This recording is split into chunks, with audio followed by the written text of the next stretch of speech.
Welcome, everybody. This is the first episode of the Brown Report. I am your host, Gary Brown.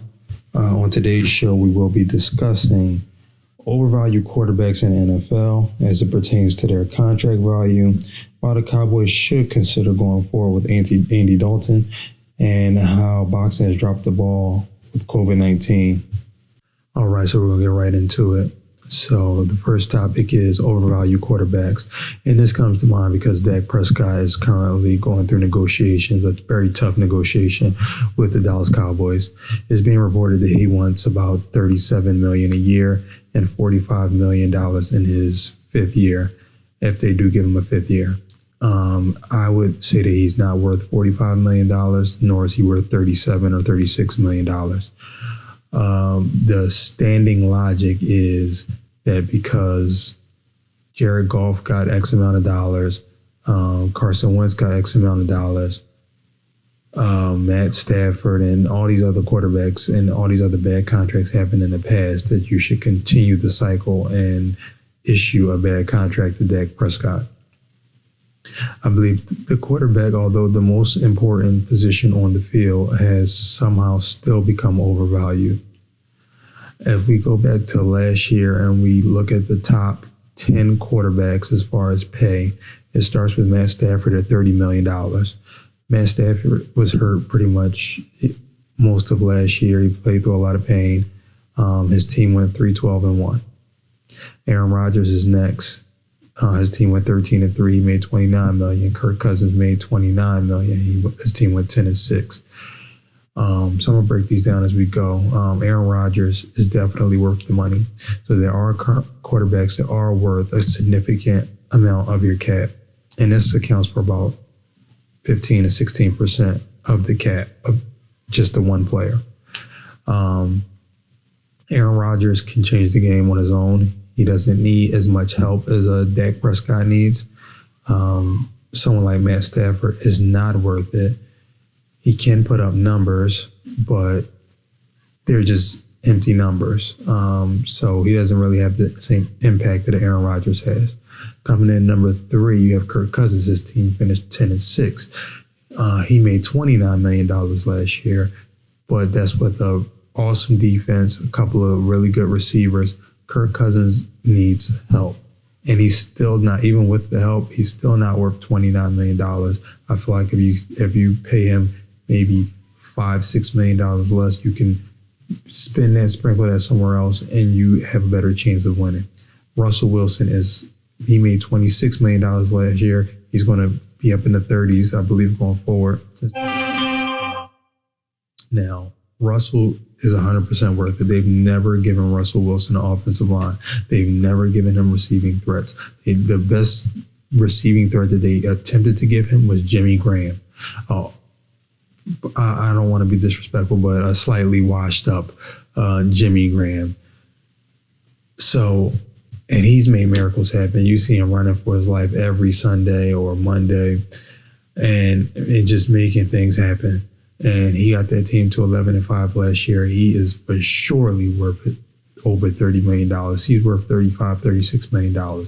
He's worth it. Aaron Rodgers is worth it. That's 2 out of the 4 top 8 quarterbacks from last year that are worth big time money.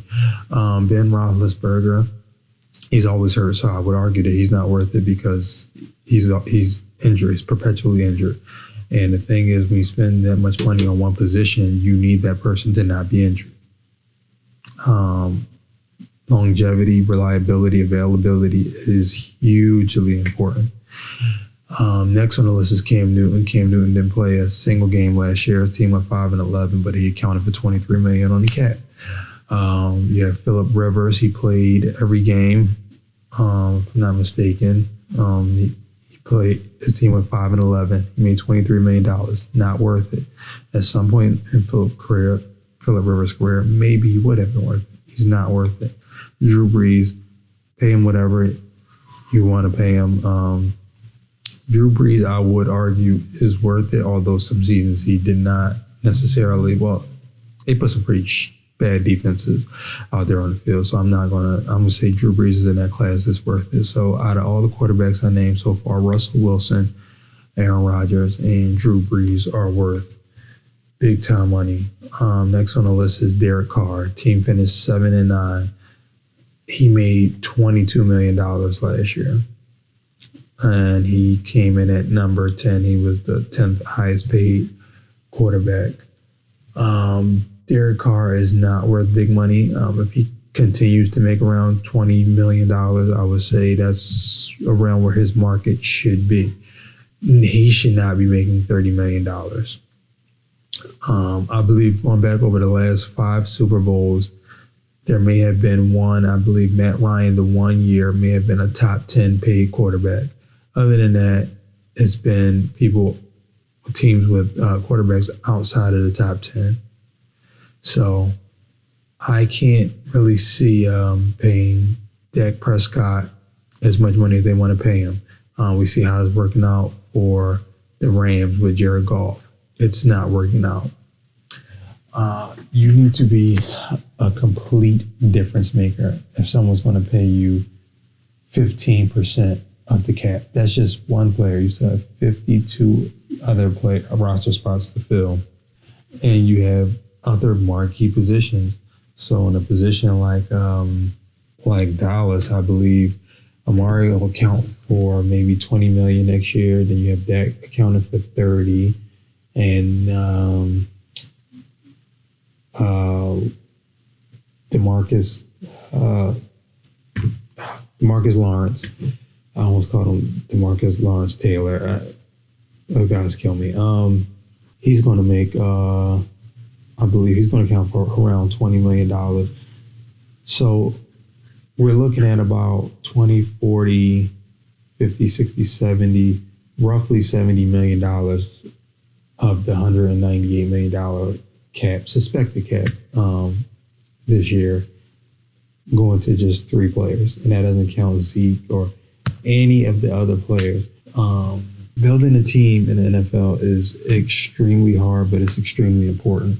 So you can pay a quarterback a lot of money if he is what Eric Mangini would call a force multiplier. He can change the game. He can work with spare parts, or not necessarily maybe spare parts. I don't want to put anybody down. Maybe people who aren't perennial Pro Bowlers at receiver. Another thing about Dak Prescott, why I feel as though he's not worth it, and I do like Dak as a quarterback, but he's like a mid-range quarterback, and I don't feel like a mid-range quarterback should be making $30 million a year or more.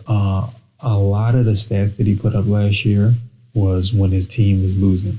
What happens when your team is losing, especially losing by a lot? And it was, and the rest of it was on horrible teams, Dolphins, Giants, just really bad defenses. So what happens is when he's not playing the bad teams and he's playing good teams, his team gets down by a lot. It may be a product of poor play calling. It seems as though they ran the ball on first down almost religiously last year, so you kind of know what you're going to get. And they had some of the worst yardage on first down last year as far as running the ball. So you're in a 2-and-8, third and long situation more often. But if you're that guy, you have to make something happen out of that. You can't just say, okay, well, 2nd and 8 and I'm behind the 8 ball, or 2nd and 10 and blame the running back. Not to say he's blaming the running back, but I'm saying there is no outs for someone making or who wants to make that type of money. You need to produce. So they will get down by large amounts of points. And then what happens, of course, the other team, they start to play off. They play prevent because they don't want big plays. A few big plays can get you back into the game. You can look at Patrick Mahomes, what he did throughout the whole playoffs last year. Huge chunk plays, got his team back from being down 20 plus, I believe, in two games in the postseason last year. And in the other game, they were down by 11, and he brought them back. That's somewhere around there. So Patrick Mahomes, another person, when his contract comes up, he's going to be worth it. But Dak Prescott breaking up underneath yardage while teams are playing off and backing off and playing soft coverage is not impressive. I do think he's gotten better with throwing some passes. As far as reading defenses, though, I don't think he reads defenses well enough yet. He can throw the ball deep. He is accurate. He throws some pretty nice balls out there from time to time. But I don't think he does it consistently enough, and I don't think he reads defenses well enough to command the money that he wants. Again, he could have been a victim of the play calling, but play calling is only going to affect us so much. I believe he had some control over the offense last year. And the offense, despite his numbers, was dismal. So you can put up a bunch of numbers and that's fine, but what does it equate? What is it equal to? The number one passer as far as yards last year, over 5,000 yards. I believe James Winston had 5,100 yards, amounted to nothing. Bunch of nothingness, just empty stats, numbers. And impact is hard to quantify, but impact is what makes a quarterback worth it. That's what makes Tom Brady worth it. That's what makes Aaron Rodgers worth it. Russell Wilson worth it. You feel really confident with Drew Brees in the game, and some of the other quarterbacks. Lamar Jackson is on a rookie contract, but he's trending to being worth a large chunk of money because they depended on him all last year, whether it was running or passing, and he delivered. Patrick Mahomes delivered. So there are quarterbacks. I don't want it to seem like I don't want people to get paid. I want people to get paid relative to their talent, not relative to their position. You can play the most important position, but if you're not going to put your team or you can't put your team in a position to win a Super Bowl because of you, why should you make the largest chunk of money and by so much? The next closest person on the team is going to make, if Dak gets his contract, $16 million less. For the Lions, what was it? The next closest player last year made, $10 million less than Matt Stafford? Or 3-12-1 team. 3-12-1. So that's pretty much my take on the quarterbacks. And we'll be right back.